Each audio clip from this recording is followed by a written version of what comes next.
é sobre ter todas as pessoas do mundo para si. Nos acomodando, cada um com o seu número, porque vai acontecer o sorteio. 5 pessoas vão ser premiadas. Hã? Chama.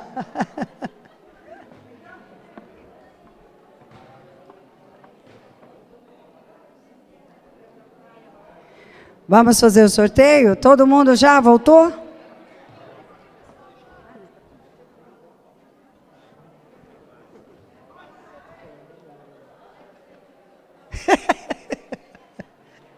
Você já ganhou. Ah, tá. Tá bom. Vai lá, André. Bom, vamos fazer o primeiro sorteio, todo mundo já com os números, podemos fazer? Se passar batido, vai ser meu, hein? Não vou sortear outro, não, vai ficar para mim. Bom, vamos lá. 433. Ah, parabéns.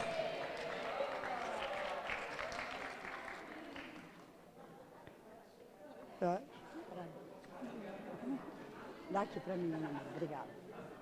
Mais um. Balança aí, André. Ah, você não pegou de novo, Dora? Ah. Você fez sua inscrição? Ah, então. Então não tem jeito. É só para os inscritos. Você não fez? Você chegou e já foi entrando aí, ó. Vocês tinham que guardar um para mim. Ah, tá. O seu tá lá dentro já. 311. 311. Oh, aqui, ó. Esse lugar aqui tá dando sorte, hein?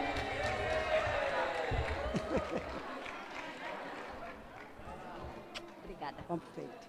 Vamos lá.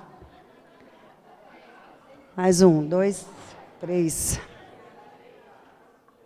André já está tirando 2 de uma vez. Nossa, 411. É, quase. Você falou que era o seu, quase.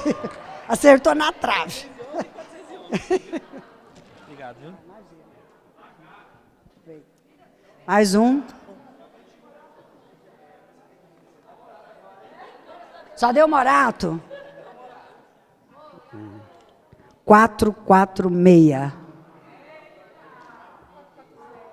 446. Dou-lhe uma, 446, dou-lhe 2. Não vou ficar, vou deixar sortear. Dou-lhe 3, mais pouco.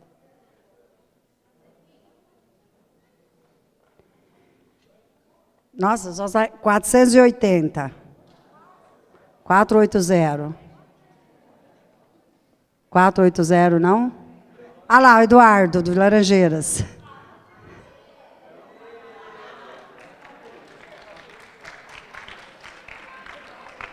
Chegou à tarde já com sorte, né, Eduardo? Eu falo, os últimos serão os primeiros serão os últimos, e tudo bem. Tem razão. Olha lá, o último.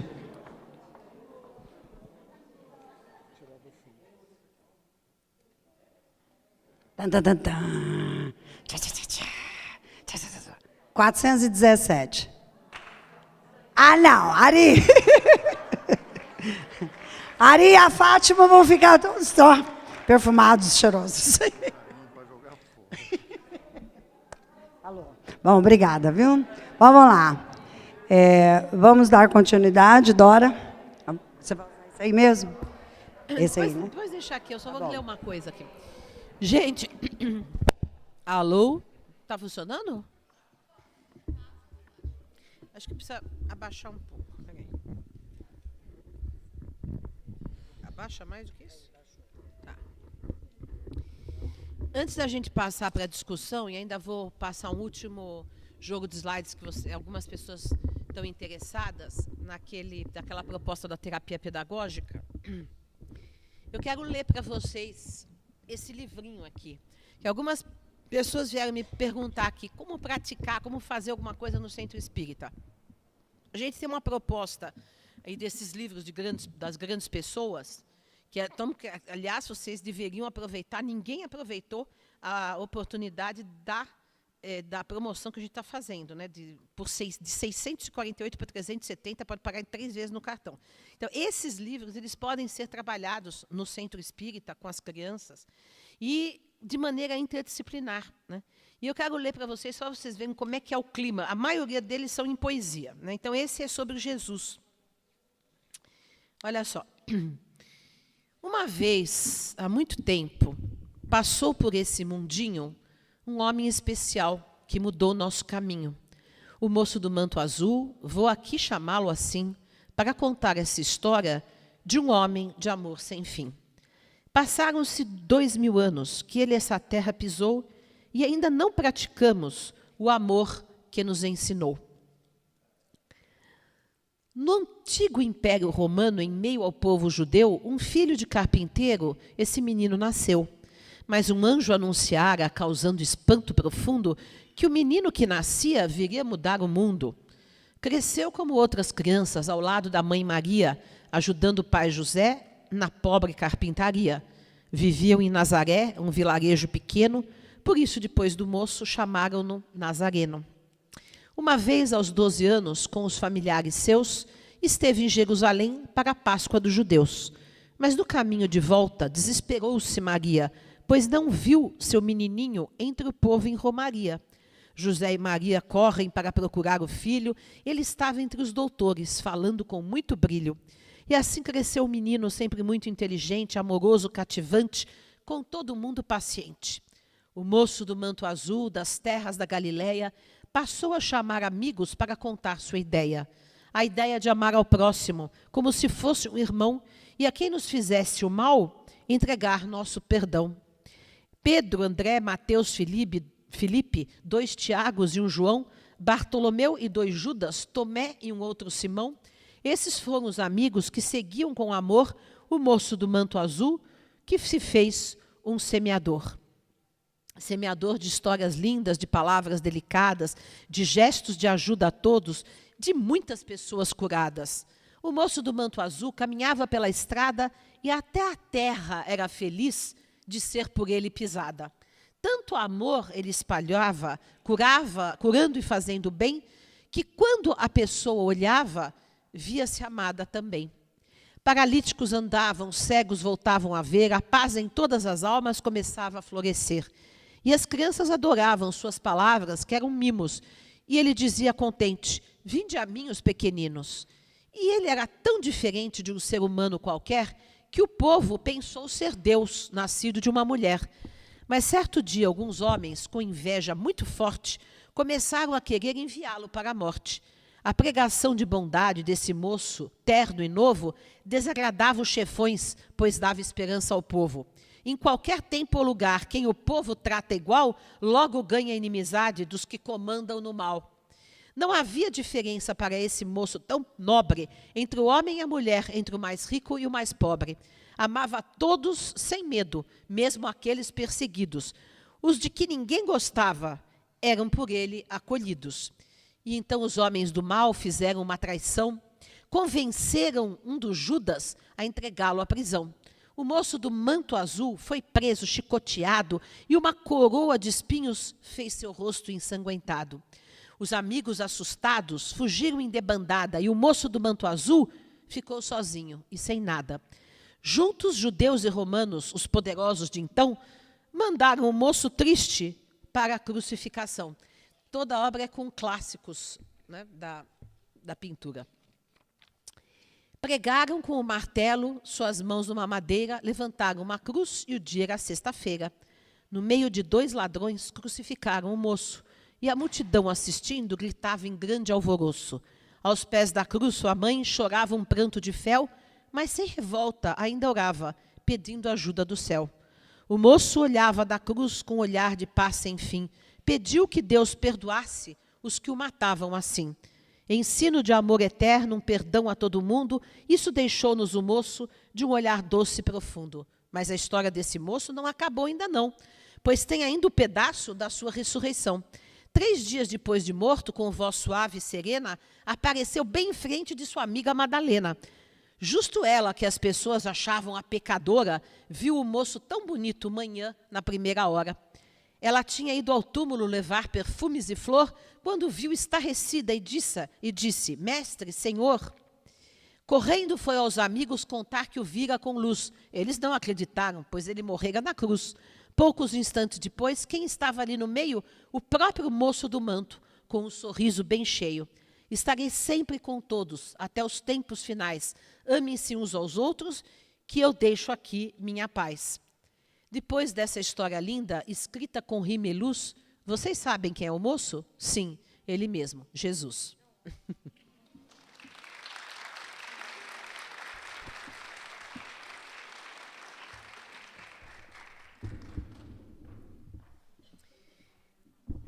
Gente, então agora vamos abrir para perguntas, discussões. Alô? Pronto. Perguntas, observações. Várias pessoas vão fazer perguntas ali quando eu estava autografando. Façam agora de viva voz para que todos possam se beneficiar tanto da pergunta quanto da resposta. Uma pessoa foi falar que foi você. Não quer fazer?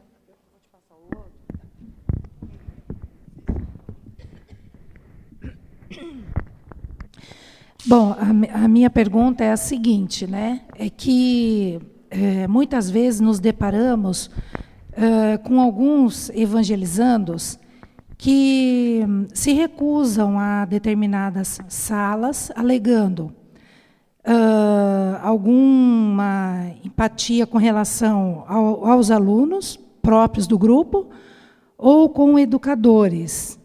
E acontece que essa queixa é levada aos pais e muitas vezes os pais chegam assim a nos colocar contra a parede, colocando numa situação assim: se você não mudar meu filho de sala, eu não venho mais.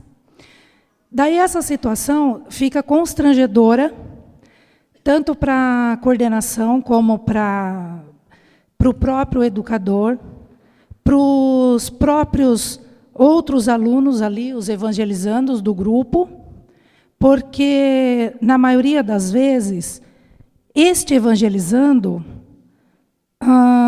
analisando, ele, na verdade, ele não quer ficar em nenhuma sala, porque futuramente a gente percebe que ele acaba se afastando e se torna um hábito, pelo menos que eu tenho percebido, já há algum tempo. Esse ano, para melhorar, eu procurei ajuda na USE, não tive assim num retorno que eu achei que pudesse me favorecer. Então, eu pedi ajuda para a pedagogia espiritual mesmo, né? E a psicologia, enfim, tudo. Daí, acredito que fui ouvida e passei ao quê? A dividir, fiz uma divisão entre infanto, juvenil, mocidade e grupo de pais. Eu fiz uma divisão assim. Então, até o infanto, eu coloquei 5 salas que o nosso centro comporta, a nossa casa. O juvenil, eu coloquei 2 salas já para isso, para que se aquela criança, aquele jovem, ele não se sentir bem em uma turma, ele possa optar, ele tem essa opção de uma outra turma. E a mocidade em 2 turmas também, para que ocorresse justamente isso. Porém, com essa dificuldade que o dirigente de mocidade estava com relação a uma grande variedade de idades entre a mocidade, que ia de 14 até 20, 21 anos, então estava com uma certa dificuldade. Foi dividido em 2 turmas também, para a gente ter essa flexibilidade, para que não ter esse constrangimento com relação a pais e a educadores, e também conseguir fazer um trabalho voltado mesmo para a educação espírita, né, kardecista, e na pedagogia espírita, que a gente procura tanto, né, os meios de de fazer com que a criança, o jovem, ele se enquadre mesmo, e é uma proposta ótima sua, gostei demais, e é essa que eu quero levar, mas a gente encontra ainda determinadas barreiras, né? Então, há melindres, né? Porque o educador, que eu vou tirar o aluno, o evangelizando da sua sala, ele vai passar para a sala dela, então, você vai se sentir, porque você é voluntário, faz com amor, com carinho, se dedica, e o aluno, ele simplesmente ele quer ir para aquela sala da outra, e a outra se sente orgulho, porque eu sou a gostosa, eu sou a querida, eu sou... E com isso a gente tem perdido até evangelizador, na verdade, né? Porque acontece, gente. Infelizmente, então, mas todo aí, mundo... tem várias questões aí nisso que você está falando. Em primeiro lugar, você fala, o evangelizador é o voluntário que vai lá com carinho. Eu diria assim, que o inferno está cheio de boas intenções, né?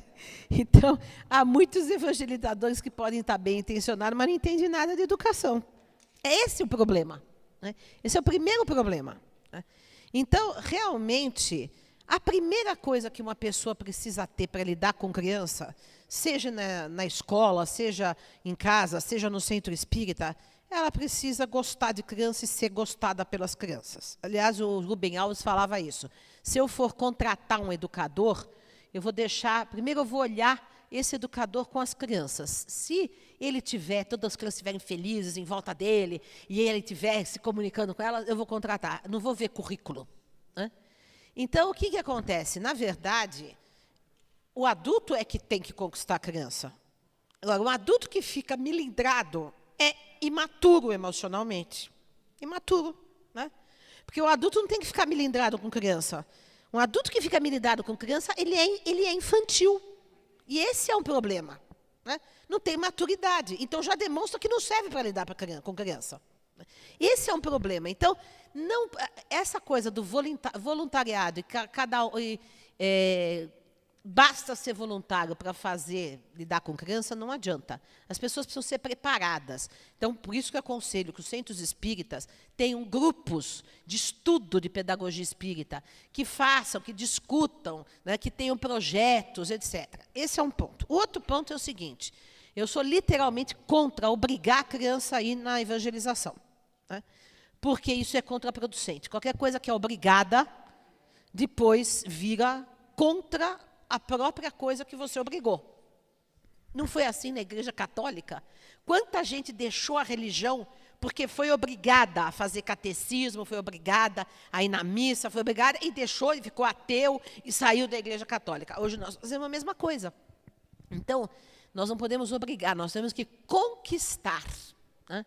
E a gente conquista com atividades interessantes, com afeto, com liberdade, atendendo às demandas das crianças e dos jovens e dos adolescentes, o que vocês querem estudar, o que vocês querem saber.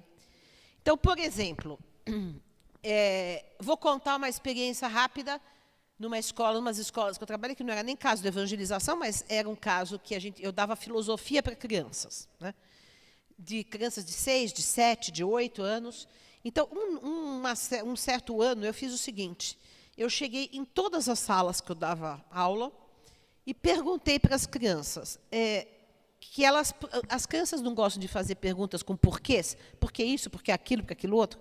Então, eu levantei dezenas de perguntas com porquês em cada sala, que as crianças fizeram.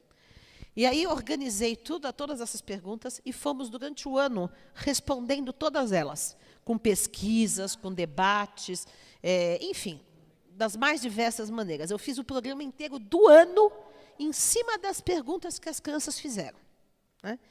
Então, por que os espíritas não fazem isso? Se você propõe para uma criança o que você quer saber de espiritismo, eu te digo que elas terão milhares de perguntas, né?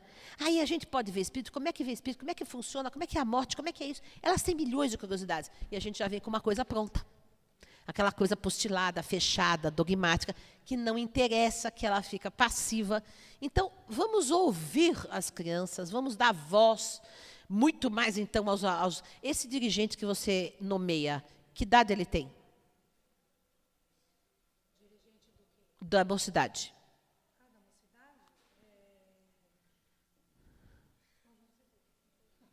Hã? É você. É você. Não, porque acontece o seguinte, tem que ser... Tá, mas então tem que ser rotativo. Os próprios jovens que têm que se organizar. Né? Tem que organizar o que vão estudar.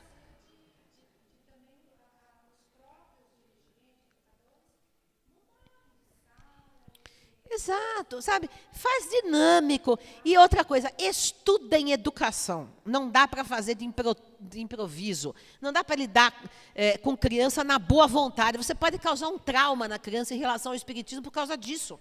Né?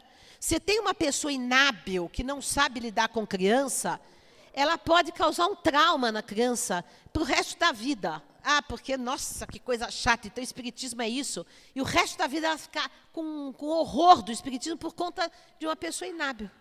Com raiva, exatamente.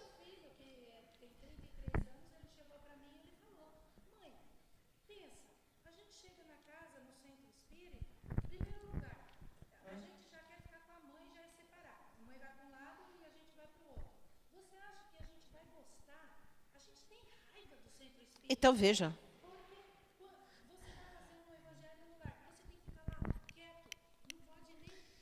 Então, gente, então isso é falta de saber o que é lidar com uma criança, é total incompetência pedagógica. Então, não dá para fazer na boa vontade, não dá. Nessa coisa, é voluntário com carinho. Sim, voluntário com carinho é que nem o inferno está cheio de boas intenções. Tem que preparar as pessoas, tem que estudar pedagogia espírita, tem que fazer grupo de estudo, tem que selecionar pessoas que realmente tenham empatia com as crianças, que as crianças gostam de estar junto, e tem que fazer programas baseados no interesse das crianças, dos adolescentes e dos jovens. E tem que fazer projetos interdisciplinares, e tem que buscar coisas interessantes, filmes, enfim, tem milhões de coisas. Disciplina não se ensina.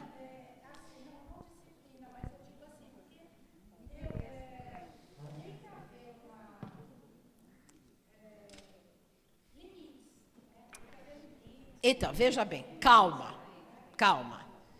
Educação moral não é dar limites, é despertar sentimentos.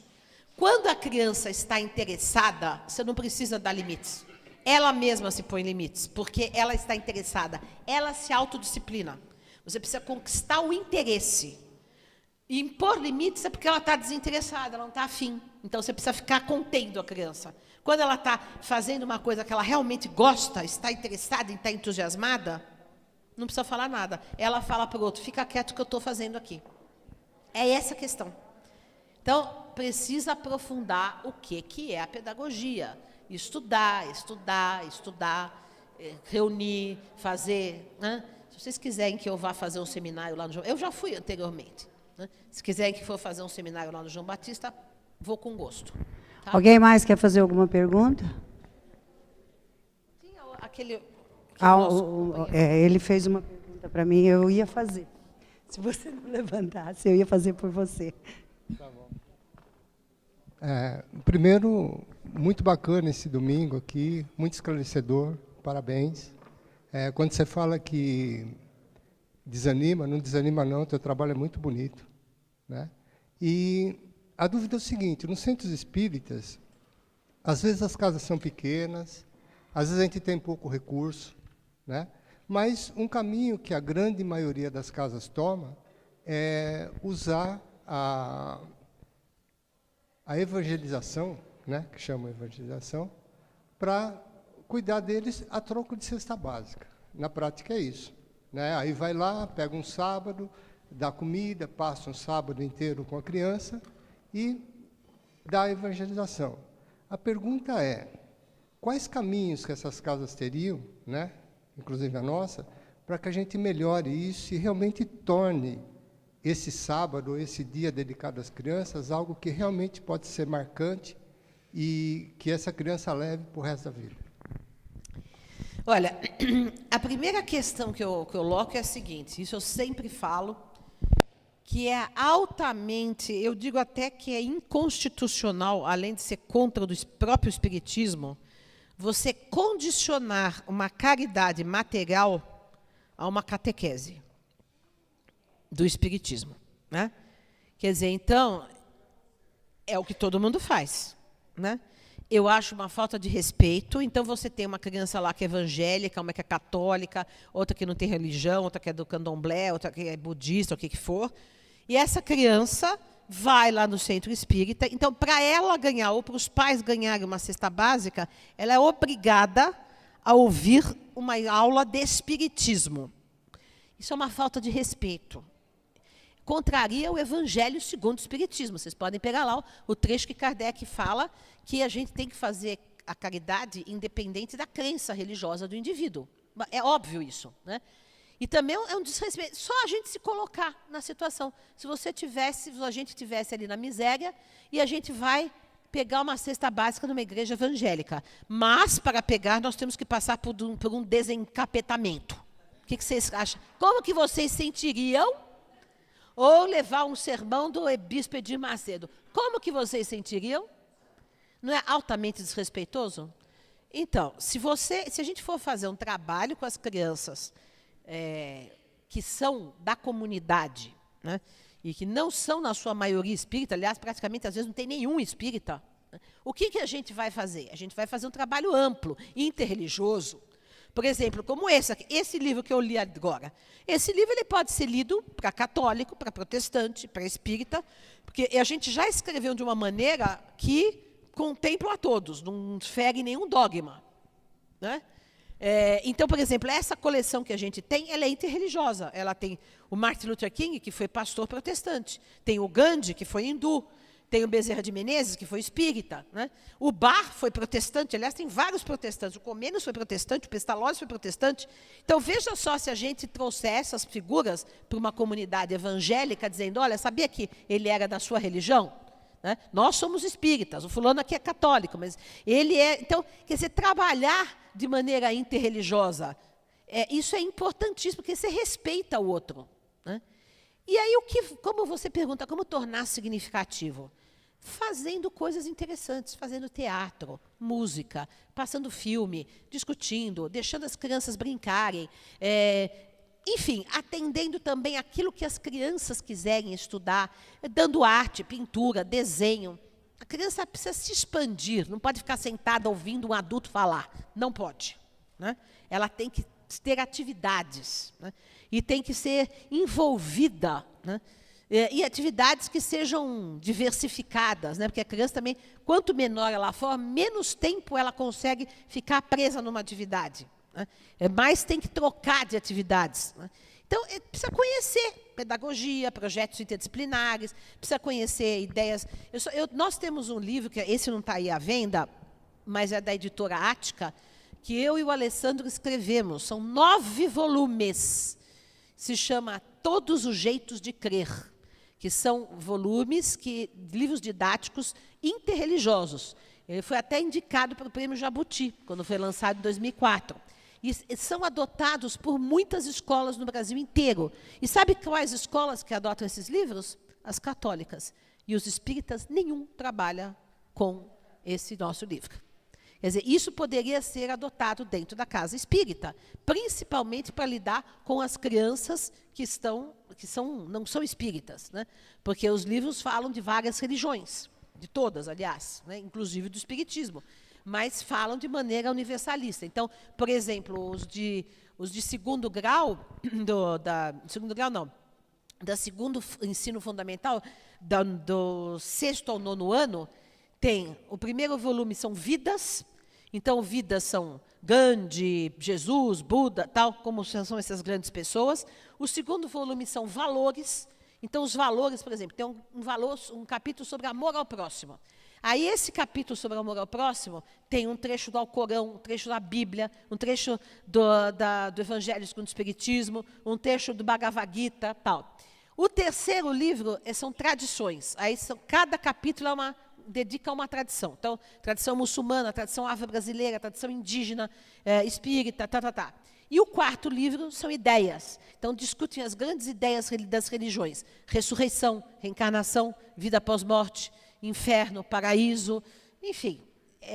A gente contemplou todas as ideias. Então, isso que nós deveríamos trabalhar com crianças que não são espíritas, né?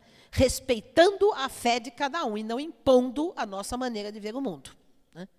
Então, ou seja, tudo que eu estou falando, tanto que eu falei aqui para a nossa companheira, como é que se chama?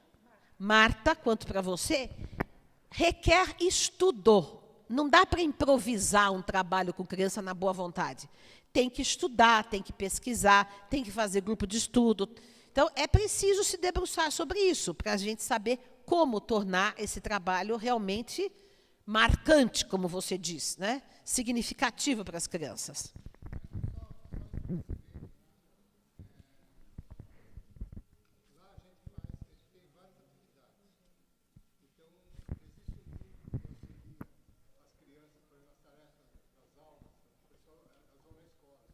Contraturno.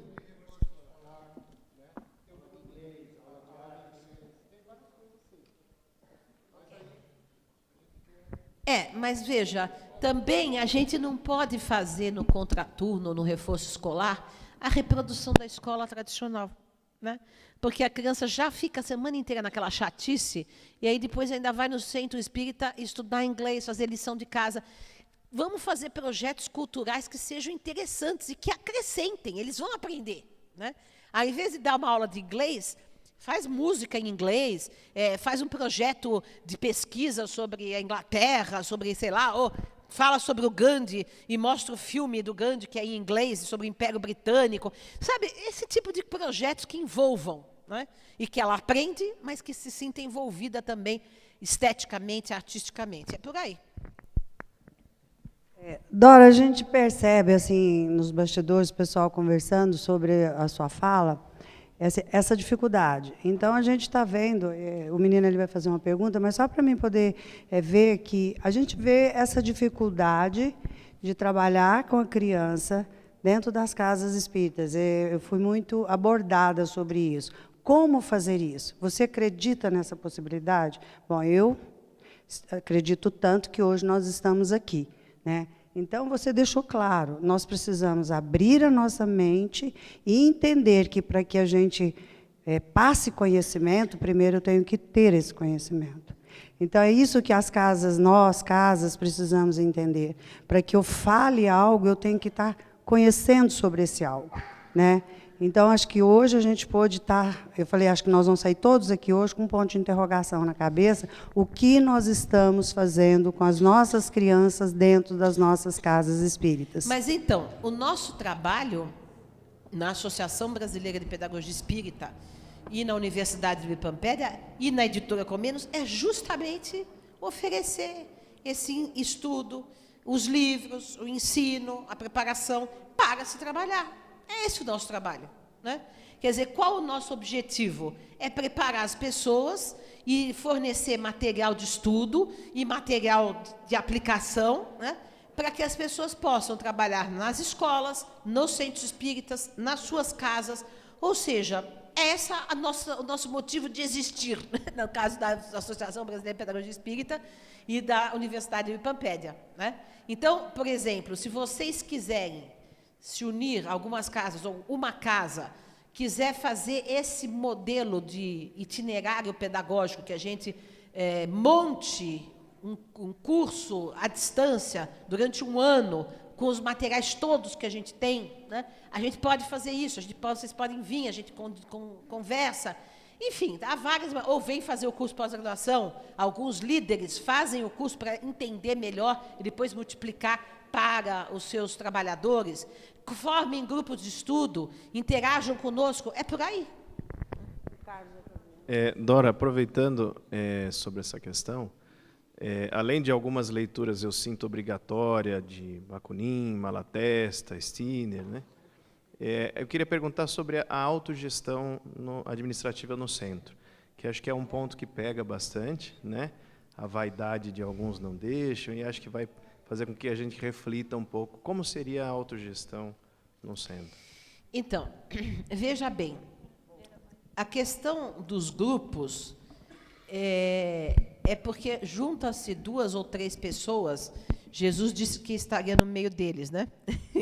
Mas também a vaidade, a inveja, a competição também está, né? Mais do que Jesus, né? Então, nós precisamos trabalhar isso, né? Por isso o grupo precisa conversar muito, precisa se analisar muito, precisa se terapeutizar bastante, né?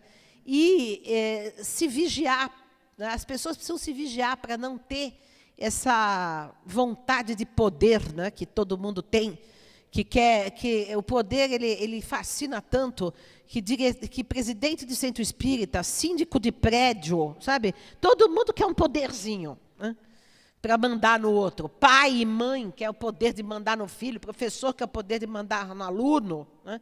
Então, essa é uma praga da humanidade, por isso que eu sou anarquista, porque eu não concordo com o exercício do poder, né? Eu acho que a gente tem que desconstruir o exercício do poder, né?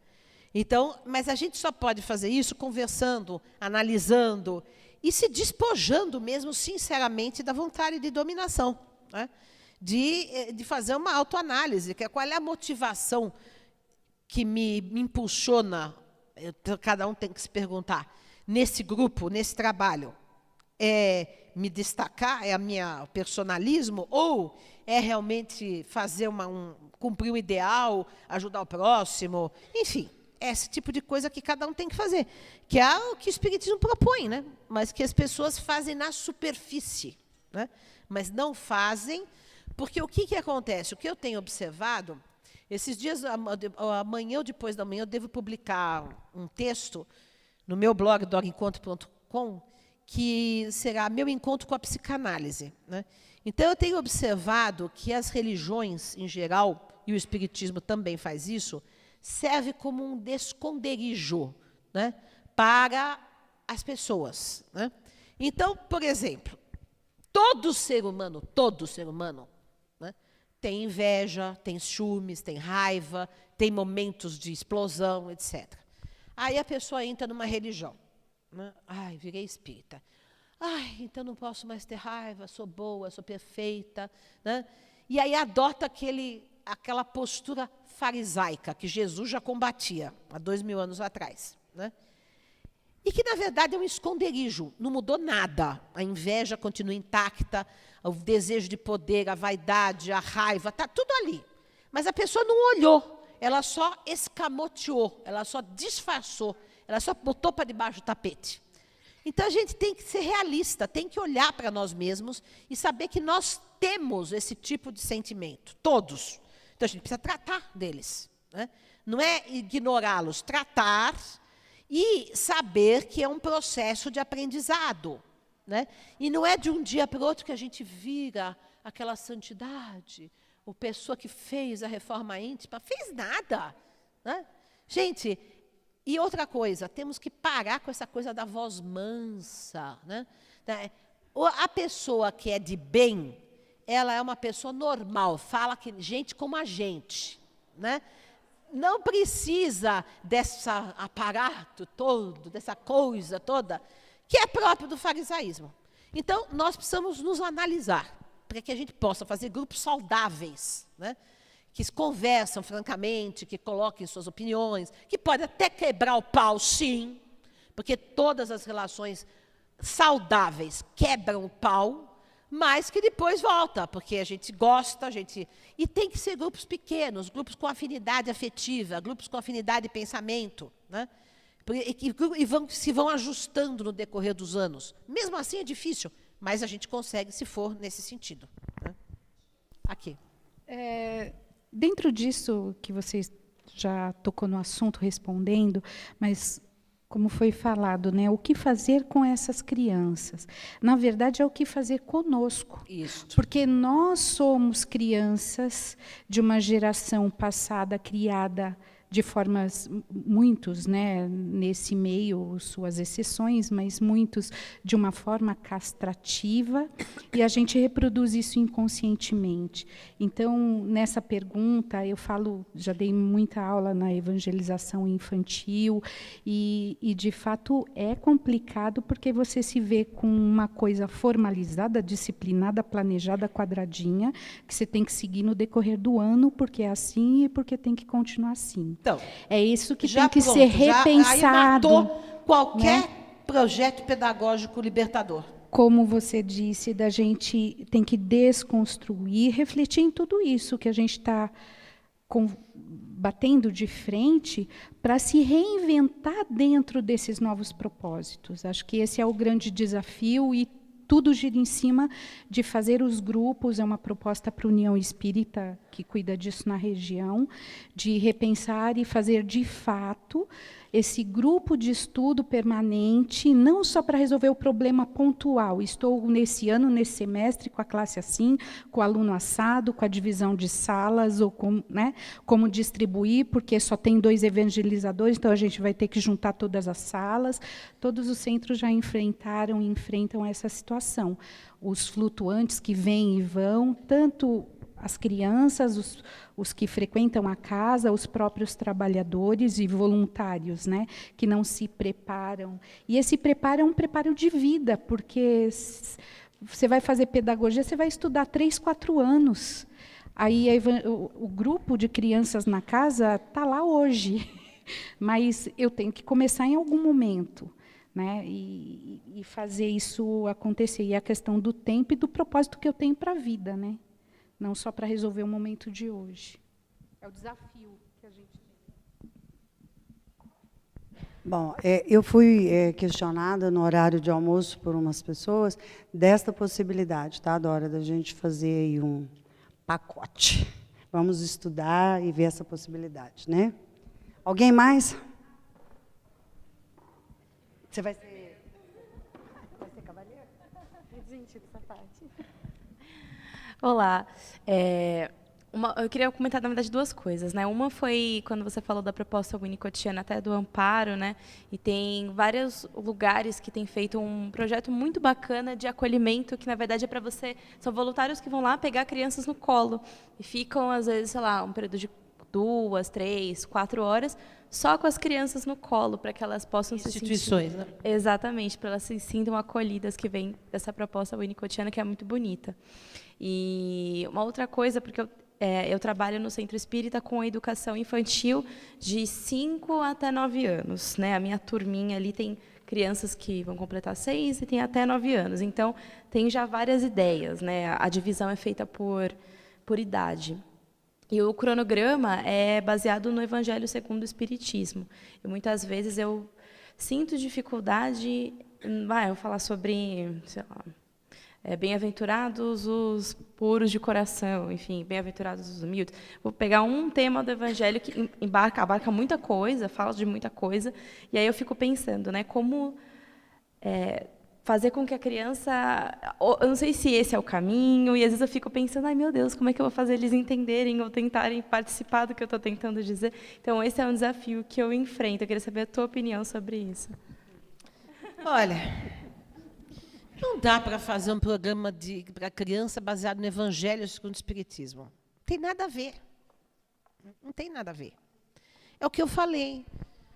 Vamos pegar histórias, vamos pegar... Sabe, isso não é a linguagem da criança. Não tem nada a ver. Isso é exatamente o que o católico fazia com a Bíblia. O que o protestante faz com a Bíblia. Vamos ensinar a Bíblia para a criança, mas não é isso. Caramba! Né? Então, quer dizer, por exemplo, vamos falar, você quer falar sobre perdão, né? Então, conta a história do Gandhi, né? Mostra trechos do filme do Gandhi, mostra, por exemplo, tem um filme Jesus de Nazaré, do Zeffirelli, que eu acho o melhor filme que já foi feito sobre Jesus. Eu nunca vejo ninguém usar esse filme com as crianças. Em todas as escolas que eu trabalhei, eu sempre usei esse filme, mostrar trechos da crucificação de Jesus, falando, Pai, perdoai-lhes que não sabem o que fazem, etc. É isso que atrai as crianças. né? Um livro como esse, enfim, trabalhar projetos, vamos fazer uma pesquisa, né, sobre o perdão nas várias religiões, por exemplo. Tem no judaísmo o dia do perdão, né, o Yom Kippur, né? Vamos fazer o perdão no budismo, fazer o perdão no espiritismo, aí vamos fazer uma pesquisa, aí cada um traz um trecho. Tantas maneiras. Se você fica presa ali ao evangélico no espiritismo, fica um negócio árido, né? É árido isso. Então, ou seja, você tem... E outra coisa, o que crianças vocês querem saber? Por que tem que ser evangélico no espiritismo? Me conta. Por que eles não podem saber? Por exemplo, eu, quando fiz com 18 anos de idade, eu fazia evangelização, né, sabe que eu não gosto desse nome, né? Eu acho que tem que ser educação espírita, né? Bom, e aliás, parte do problema que eu não sou convidada pela USE é porque o pessoal não suporta que eu falo que eu sou contra o nome de evangelização. Olha só que abertura que as pessoas têm, né? Não vão nem ouvir o que eu vou falar. Se eu sou contra o termo evangelização, já não me convida. Então, vejam só. O que eu estava falando antes? Ah, sim. Quando eu tinha 18 anos, então vejam, por exemplo... Eu levava para as crianças verem, na evangelização que eu fazia, fotografia de espírito materializado. Né? Falava sobre os diversos tipos de mediunidade, de xenoglossia, de psicografia, de evidência. Tal. E eles ficavam entusiasmadíssimos, interessadíssimos. Gente, moral não se ensina com palavras, com sermões. Então, hoje, vamos aprender o que é perdão. Não vai aprender. Vai ficar com raiva do perdão. Entendeu? Não vai. Não vai. Né? O valor moral se aprende na prática. Né? Se você tem, por exemplo, várias crianças convivendo e tem liberdade de ação, de repente vai acontecer uma coisa, né, que vai necessitar do perdão. Aí você vai trabalhar. Entendeu? Mas se as crianças são sentadas, quietas, paradas, ouvindo o professor, elas não vão ter ação nenhuma. Então, você não vai poder ensinar ou trabalhar valores morais em crianças que só estão caladas, obedientes e paradas ouvindo o professor falar. Né? Então, o Pestalozzi falava exatamente isso. No texto da Carta de Stantes, que tem aí no meu livro, Pestalozzi, Educação e Ética, ele fala que há 3 momentos no processo da educação da criança. Né? Primeiro, é o vínculo afetivo que você criou com a criança. Se não tem vínculo, não tem educação. Segundo, é a vivência, é a experiência. Né? E, por último, ele fala, apenas por último, é que você entra com as palavras, com as definições. Então, primeiro, você se sente amado. A criança tem que se sentir amada. Segundo, ela tem que experimentar o que é bondade, o que é justiça. Ela tem que viver. Ela tem que ter experiências nesse sentido. E, por último, ela vai fazer um conceito do que é bondade, justiça, etc. E nós fazemos o quê? A gente já vem com o conceito. Acabou, não tem significado. É um conceito vazio. Entendeu? É por aí. Quem mais? É o rapaz, desculpa. Você vai usar aí. Obrigado. Deixa eu ver. Até que horas nós vamos? 5h30. Tá. Eu queria passar ainda rapidamente o slide do terapia pedagógica. Pergunta é rápida. Boa tarde, Dora. Oi. Sobre essa questão daquilo que a gente traz inconscientemente, a gente meio que trabalha com essa seriação dentro da educação da juventude, da mocidade, seja lá o que for. A gente divide por série, não, por idade, talvez. Será que a gente faz isso porque realmente é necessário ou é pura consequência daquilo que a gente traz sem perceber? É pura consequência, não é necessário. Olha, eu já tive experiências, por exemplo, olha só, de fazer reunião mediúnica com a presença de médiuns, veteranos, antigos, experientes, adolescentes e crianças participando. Né? Vou contar um caso, por exemplo. Tem uma companheira nossa da reunião mediúnica, que a gente tem há muitos anos, ela tem um filho tem vários filhos, mas esse especificamente, esse menino começou a entrar na adolescência, com 10, 11 anos de idade, muitos conflitos. Era um menino que tinha recordações de vidas passadas. Ele não se via como branco. Ele é branco, mas ele falava, não, isso de criança, de pequeno, não, minha pele é negra, e tinha emissões de coisa da época da escravidão nos Estados Unidos, enfim, tinha... E aí ele estava num momento bastante conflituoso, e aí resolvemos que eu convidá-lo, se ele quisesse participar da reunião mediúnica. E ele foi. Não tinha medo, porque ele via muitas vezes os espíritos, e aconteceu o seguinte, durante vários meses ele participou da reunião mediúnica. E sabe o que ele fazia? Ele desenhava, 12 anos de idade. Desenhava, e muitas vezes ele desenhava coisas assim impressionantes. Imagens dos espíritos que os médiuns estavam vendo. Né? Então, terminava a reunião, a gente falava, então, fulano, o que você viu? Eu vi um espírito assim de babá. Ele levantava, olha aqui, ó, desenhei. Né? Então, ele interagiu. Aí passou essa crise dele, ele frequentou, ele não quis ir mais. E agora ele está bem, não foi mais. Outros que começaram a frequentar também com 13, 14, hoje exercem a mediunidade. Nem sempre vão continuar. Mas, veja, era uma reunião que participava de diferentes idades, desde 12 a 80 anos. Numa boa. Né? Então, eu acho que a gente pode misturar. Eu acho que a coisa mais maravilhosa que a gente poderia fazer é juntar criança com velho, adolescente com criança, jovem com velho. Essa segmentação eu acho péssima. Né? Cada um fica no seu mundo e não há uma convivência. Atividades em conjuntas, estudos, trocas de experiências, conversas, é isso que seria fantástico em termos educativos. Essa segmentação, quanto mais segmentado, eu acho que pior fica.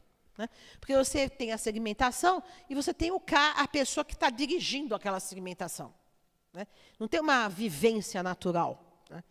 É muito artificial tudo. A verdade é essa, é muito artificializado. O centro espírita tem que se desburocratizar. Vamos fazer todo mundo junto, vamos fazer uma sala. Em vez de você ter a sala assim, assim, assado, bota uma sala todo mundo misturado. Né?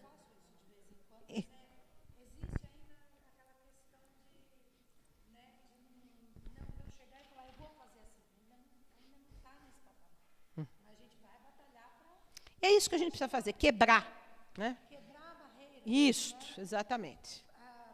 Eu não sei se vocês viram, existem algumas experiências que às vezes aparecem na internet de crianças indo visitar asilos. Né?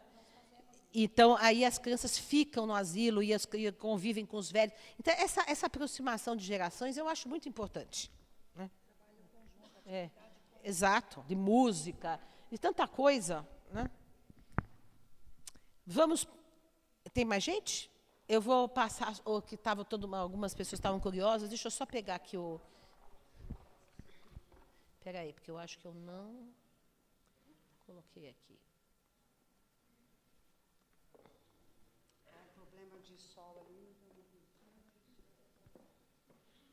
Pera. Onde é que está o meu disco? Eu não estou enxergando, porque eu estou com óculos de longe, eu não enxergo.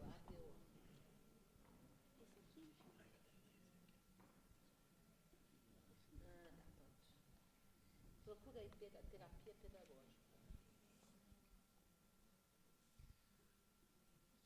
Não estou enxergando. Aqui, ó. Caieiras, terapia pedagógica Caieiras. Pronto. Só rapidamente vou mostrar para vocês. Conforme eu disse, né, que a gente...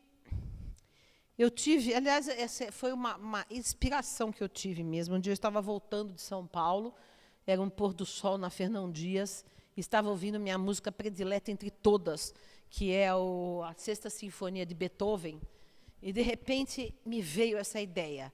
Por que me veio essa ideia? Assim, veio atender a que demanda interna? Eu tinha feito terapia durante algum tempo, com um grande psicólogo em São Paulo, terapia de vidas passadas, o Júlio Pérez, e eu comecei a ficar ansiosa, de querer que todo mundo fizesse a terapia. Todas as pessoas que eu amava, que eu achava que precisava, paguei para várias pessoas, negociei, etc. Mas não dá para pagar para todo mundo, né? E aí tinha várias pessoas que falavam, nossa, fulano precisa fazer terapia, ciclano precisa e tal, não sei o quê. E começou a me dar aquela angústia de querer democratizar o acesso à terapia, que é uma coisa cara ainda na nossa sociedade, né?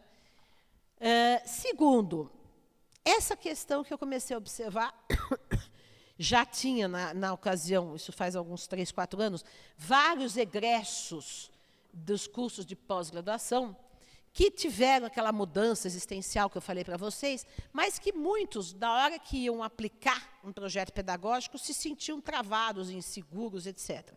E eu comecei a ver que o problema era muito mais emocional do que cognitivo, né? Então, que a gente teria que trabalhar emocionalmente. Outra coisa que também sempre me pegou na terapia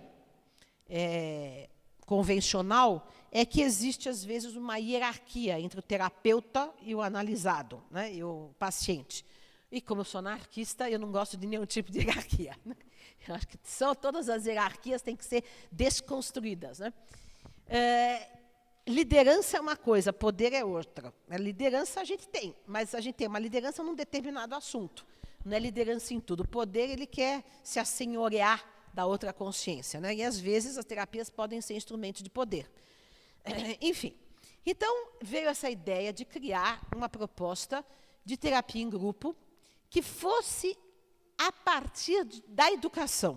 Porque todas as terapias nascem a partir da saúde. Foram médicos, foram terapeutas de várias áreas, mas a maioria médicos que criaram, né, a psicologia e tudo mais. Não há nenhuma proposta que veio da educação. Ao contrário, foi da psicologia para a educação, mas nenhuma que veio da educação para a psicologia.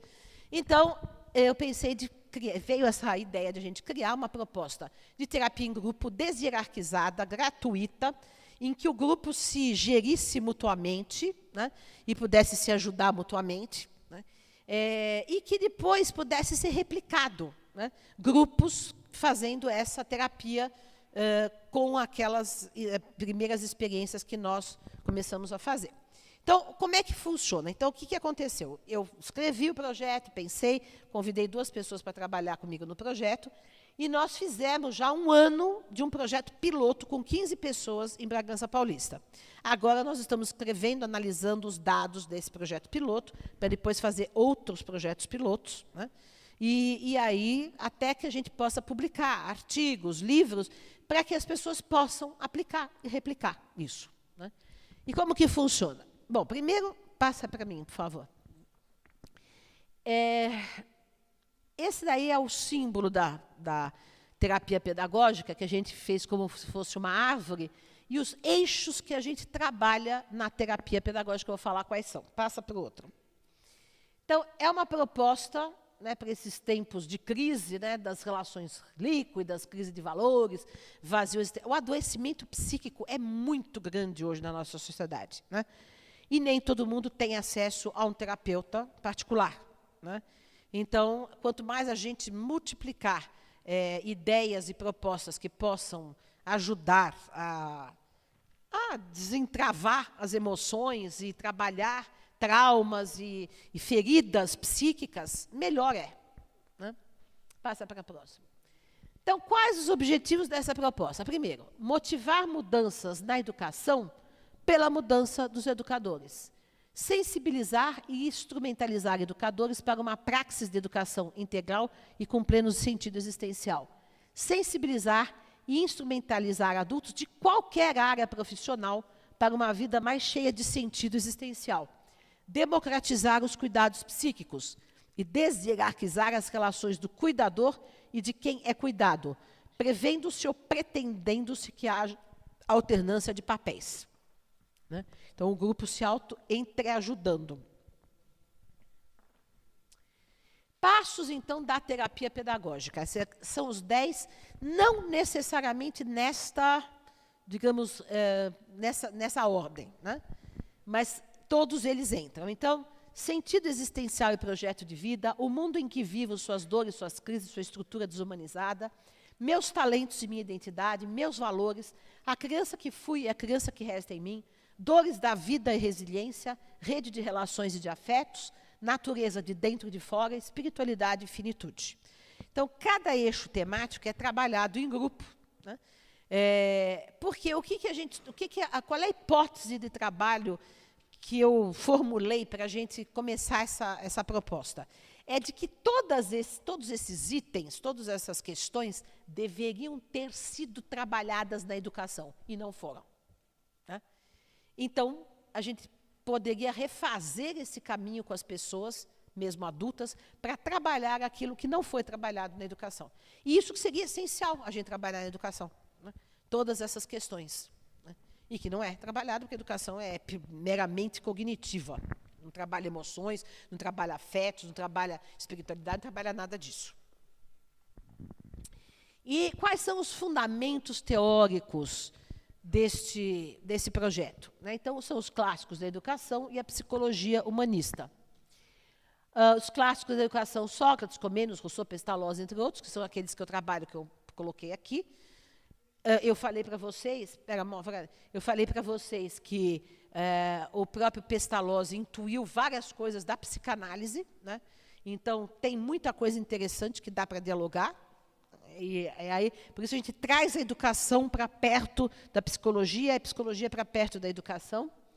E os fundamentos teóricos são a psicologia humanista, Viktor Frankl, não sei se vocês conhecem o Viktor Frankl, Sede de Sentido, que ele era um médico psiquiatra judeu austríaco, foi parar num campo de concentração nazista, mas sobreviveu e criou uma terapia espiritualista, que fala de Deus, que fala de sentido existencial, etc. O Carl Rogers é um psicólogo humanista que também foi para a educação, e ele é o psicólogo e o educador da não diretividade, da liberdade, da autoconstrução. E o Erich Fromm, que eu citei aqui para vocês, que eu acho fantástico também, que foi psicanalista, já morreu, né, filósofo, e traz muitas contribuições interessantes e que é totalmente esquecido nas universidades. Totalmente, nem falado, nem mencionado, né? Pode passar. Então, o que há de comum nesses fundamentos teóricos? Visão integral e integrada do ser humano, ênfase no sentido existencial, consideração da dimensão espiritual, ênfase nas artes e na sensibilidade e afetividade como base da educação e da cura terapêutica. Então, o envolvimento afetivo é importante, tanto para educar quanto para curar a alma, né? Não dá para ser uma relação distante de frieza. Olha só o que o Frankl diz. A logoterapia, que é a linha que ele criou, é uma psicologia que, sem perder o rigor científico, introduz a noção de transcendência na ciência do homem. Vai além da imanência, rumo à transcendência, transformando-se numa mensagem libertadora do ser humano ao libertá-lo dos determinismos, tanto psicológicos como sociais. Porque a gente só pode acreditar que existe uma possibilidade de cura se há transcendência. Tanto que Freud era materialista, ele não achava que havia possibilidade de cura, né? Ou seja, nós somos eternamente neuróticos em conflitos, porque não tem salvação, né? Se não há alma, não há espírito, não há transcendência. Olha só, Pestalozzi, as forças humanas que levam à felicidade não são dádivas da arte ou do acaso. Em suas disposições básicas, elas são intrínsecas à natureza de todos os homens. O seu desenvolvimento é uma necessidade coletiva da humanidade, ou seja, a ideia de que existe algo imanente, bom, positivo, saudável no ser humano e que é preciso trazer à tona para curar quando há um adoecimento psíquico e para educar, para que a pessoa possa se integrar e se desenvolver plenamente. Quais são as estratégias que a gente usa, né? Dinâmicas de grupo, contação de histórias, histórias de vidas, diários, autobiografia, poesias, músicas, teatro, artes plásticas, vivências em grupos, leituras orientadas e debates sobre textos de filosofia, psicologia, educação, filmes, passeios, estímulos sensoriais, meditação, orações ecumênicas. Tudo isso nós fizemos neste 1 ano do projeto piloto. Então, por exemplo, no dia em que a gente trabalhou Eu e a Natureza, nós fizemos uma caminhada silenciosa por ruas arborizadas, por um parque, né? As percepções auditivas, sensoriais, olfativas, depois trabalhamos isso, meditação, a olhar-se internamente e olhar a natureza. Depois a gente discute, enfim, trabalhamos com argila, trabalhamos com música, trabalhamos com tudo quanto é tipo de recurso para trabalhar esses eixos temáticos que a gente propôs lidar durante os 12 encontros que nós fizemos da terapia pedagógica. O que estamos fazendo? Então, um projeto piloto com 15 pessoas na Universidade de Pampédia, que foi de maio de 2016 a maio de 2017, agora nós estamos analisando os dados recolhidos. Algumas pessoas, então, serão convidadas a monitorar o próximo grupo, que só vai ter em 2018, né, para poderem replicar, e vamos escrever artigos e livros para poder multiplicar essa ideia, quando as coisas estiverem bem mais sólidas. Então, é um projeto experimental, científico. Quando nós criamos o projeto, antes de começar a aplicá-lo, nós apresentamos num congresso de logoterapia do Vitor Franca, na Universidade Federal do Rio Grande do Sul, as pessoas gostaram, tal, porque é importante a gente ter esse feedback. Eu fui também apresentar esse projeto na Universidade Federal de Juiz de Fora, no Núcleo de Saúde e Espiritualidade, dirigido pelo Alexander Moreira. As pessoas também deram sugestões, falaram, porque isso é importante para que o projeto tenha consistência e seja discutido pelos nossos pares, né? Essa ideia da ciência é assim, né? Não é você fazer sozinho o negócio e não mostrar para ninguém, não pedir opinião de ninguém, não discutir, não estar sujeito à crítica, né? Então, quer dizer, um pouco de espírito científico acabaria com esses milindres infantis, né? Porque, entendeu? É isso. Aí vocês... Já saiu. Aí nós temos, por exemplo, algumas fotos enquanto a gente estava fazendo. Pode passar. Aqui, ó, o grupo inteiro da terapia pedagógica. Pega um pouquinho. Só quero dizer, por exemplo, uma coisa interessante que ocorreu. Só para dar um exemplo de uma coisa palpável. 2 das pessoas que participaram desse grupo piloto, uma tinha diagnóstico de esquizofrenia e a outra de transtorno bipolar, mas assim, que toma um remédio, uma delas já tentou suicídio, etc. Aí nós, as coordenadoras do projeto, ficamos em dúvida se a gente aceitava essas 2 pessoas ou não, né? Porque como é um caso grave, a gente pensou, mas será que? No final eu falei, não, acho que a gente tem, se eles estão querendo participar, vamos deixar participar, né? E vieram, e sendo que dessas pessoas, um senhor que tem diagnóstico de esquizofrenia, toma remédio, ele é uma pessoa bem simples, é um eletricista, né? Inclusive não tem o mesmo nível cultural que o resto do grupo. E ele veio participar, nós acolhemos tudo isso, e o que foi emocionante e assim muito compensador para nós é que as 2 pessoas que mais aproveitaram a terapia foram exatamente esses 2. Aí houve uma mudança tão grande, né? Porque ele chegava assim com o olho parado, quase não falava com as pessoas, não se comunicava, e agora está expansivo, o olho brilha, ele participou, ele chorou, ele fez poesia, ele cantou, olha, se abriu totalmente para o grupo, e foi uma coisa muito bonita. E ela também, a moça que tem a questão do transtorno bipolar, que já tentou suicídio, etc., também, né, sofreu uma grande modificação e está muito melhor, muito mais solta, muito mais equilibrada, etc. Então, funcionou com os piores casos. Então, eu acho que esse acolhimento do grupo, essa maternagem que o grupo fez, né, falando winnicottianamente, é que foi tão importante também para... e foi uma proposta totalmente gratuita, todo mundo participou sem pagar nada, né? Bom, como eu estava falando para vocês, eu disse que aquilo que a gente não teve na infância, na educação, e que a gente está tentando recuperar na terapia pedagógica. Mas também existe outro lado.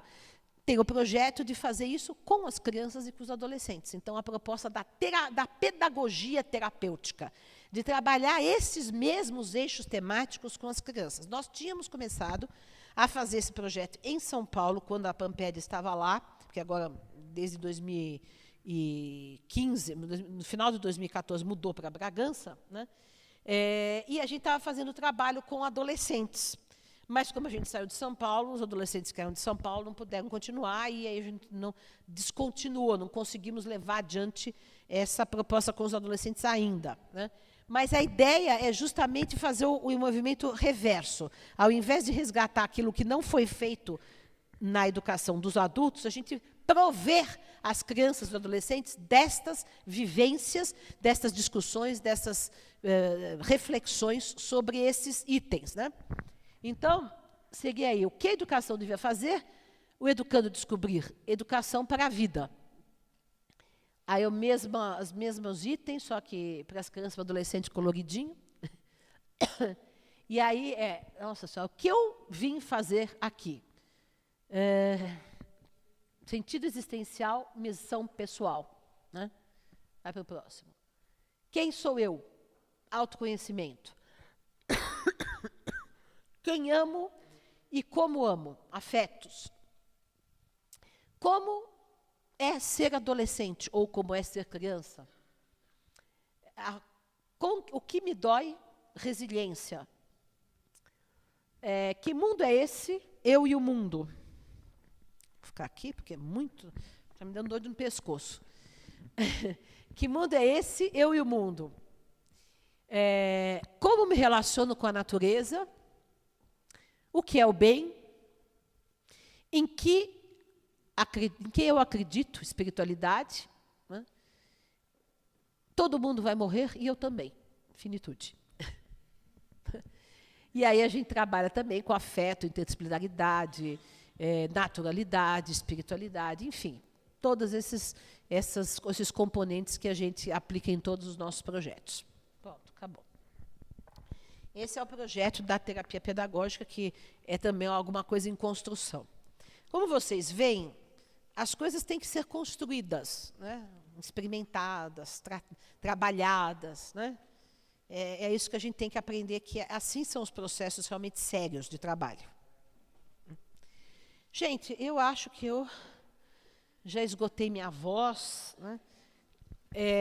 Ainda se alguém quiser algum autógrafo, eu estaria aí à disposição. Tá. Nós só queremos fazer mais uma homenagem, que a Júlia vai oferecer uma música para você e para nós.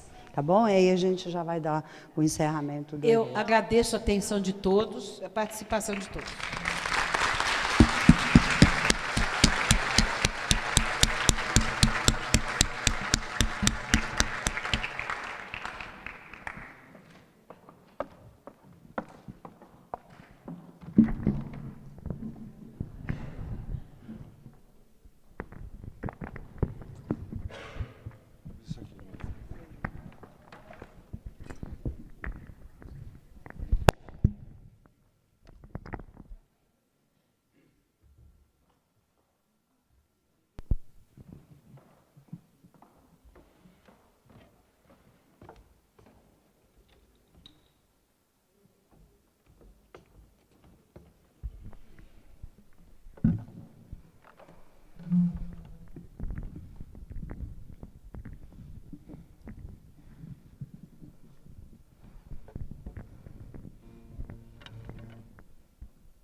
Folha qualquer eu desenho um sol amarelo, e com 5 ou 6 retas é fácil fazer um castelo. Corro o lápis em torno da mão e me dou uma luva, e se faço chover com 2 riscos tenho um guarda-chuva. Se um pinguinho de tinta cai no pedacinho azul do papel, num instante imagino uma linda gaivota voar no céu. Vai voando, contornando a imensa curva norte e sul, vou com ela, viajando Havaí, Pequim ou Istambul. Pinto um barco à vela, branco navegando, é tanto céu e mar num beijo azul. Entre as nuvens vem surgindo um lindo avião, rosa e grená, tudo em volta, colorindo com suas luzes a piscar. Basta imaginar e ele está partindo, sereno e lindo. Se a gente quiser, ele vai pousar.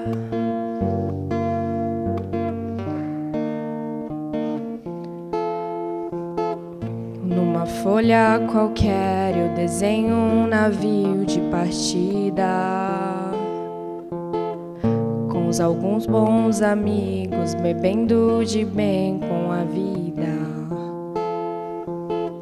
De uma América a outra consigo passar num segundo. Giro um simples compasso e num ciclo eu faço um mundo. Um menino caminha e caminhando chega no muro. E ali logo em frente, a esperar pela gente, o futuro está. E o futuro é uma astronave que tentamos pilotar. Não tem tempo, nem piedade, nem tem hora de chegar. Sem pedir licença, muda nossa vida, depois convida a rir ou chorar. Nessa estrada não nos cabe conhecer ou ver o que virá, o fim dela. Ninguém sabe bem ao certo onde vai dar. Vamos todos numa linda passarela de uma aquarela que um dia, enfim, descolorirá. Numa folha qualquer eu desenho um sol amarelo que descolorirá. Com 5 ou 6 retas é fácil fazer um castelo que descolorirá. Giro um 5 compasso e no ciclo eu faço um mundo que descolorirá.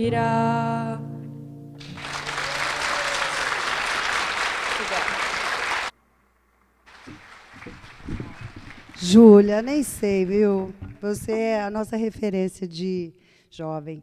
Essa música, ela foi escolhida por mim. Por quê?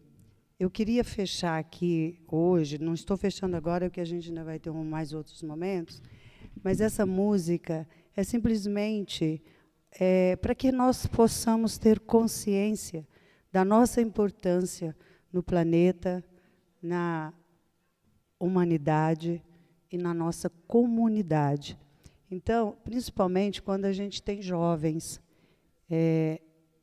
porque a minha estrada, eu acho que eu já percorri ela já boa parte, falta pouquinho. Então, nós temos que investir nesses jovens. E essa música fala muito sobre isso, da esperança, da alegria, do colorido, do simples, e que a gente não deva complicar. Vamos simplificar, a vida é tão simples. Vamos viver na simplicidade do amor, do trabalho e da transparência. É esse o sentido da música e dos jovens e das crianças. Então, essa escolha dessa música foi nesse sentido. E cabe a nós termos esse comprometimento com o conhecimento da doutrina, de forma que nós possamos fazer multiplicadores, né? E que as nossas crianças não se percam na juventude, por conta de nós não conseguirmos levar para eles esses conhecimentos e esses fundamentos. Então, Dora, eu estou muito feliz com a tua presença aqui e com esse dia, porque eu tenho certeza que nós todos vamos sair daqui com um pontinho de interrogação na nossa cabeça e com a certeza de que nós precisamos, sim, buscar e levantar, porque o sentido desse encontro foi motivação, transformador, e nós somos isso. Então, que nós possamos ter essa garra. O que mais? Muito obrigado. Muito obrigada.